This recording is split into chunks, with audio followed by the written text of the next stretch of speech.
Good morning. Ngayon,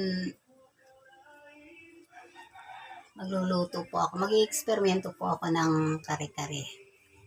So, ito po yung gagamitin ko.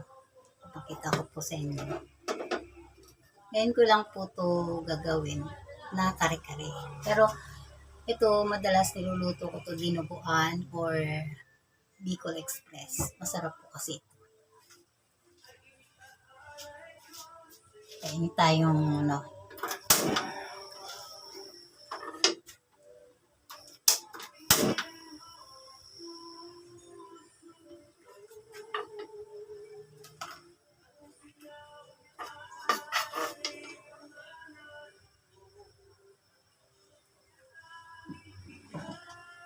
niluto ko na po yung alamang. Kasi hindi ko siya ihahal. Usually, hindi ako naghahalo ng alamang sa kare-kare mismo. Para may option yung kakain. Kung ayaw ng alamang, yung iba may mga allergy, so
ito po yun.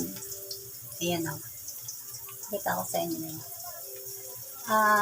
Ito yung ang tawag dito sa palengke ay matris daw po to ng baboy. Pero pag dinuguan kasi, masarap to eh. Kung nagluluto pa ako, nagkakarinderya pa ako, yun. Madalas ko itong ginagawang dinuguan. Ang sarap po. Try nyo. Bisahin ko po muna siya kasi medyo matigas po ito. Yan, makunat po yan. So, kailangan unahin na.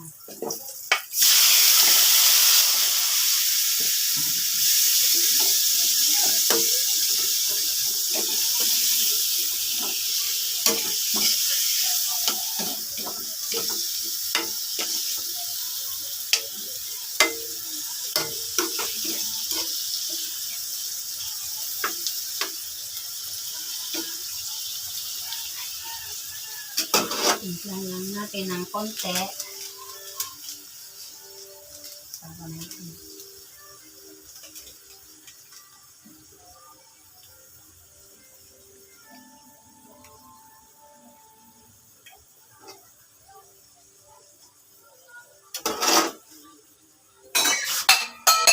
Sorry.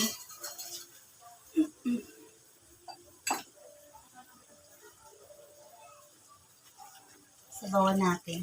Sorry po. Nalaglag yung baso.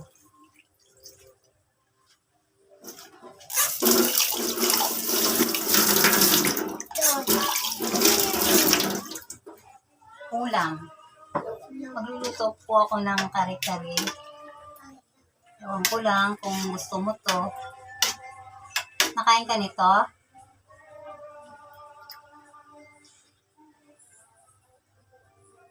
O chicken curry lang ang paborito mo?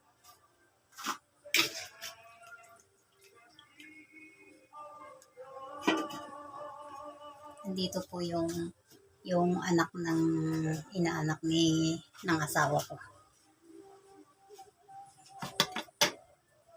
Tinatanong niya kung ano daw niluluto ko.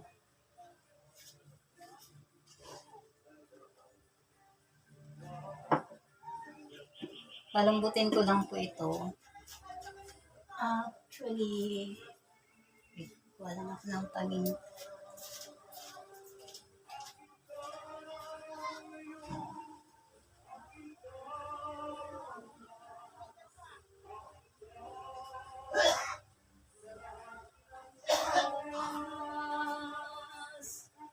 Kung ikaw malay, lagyan ko lang po ng paminta. Then, palambutin ko lang siya dyan. Medyo matagal po kasi itong lumambot. So, hayaan muna natin siya dyan.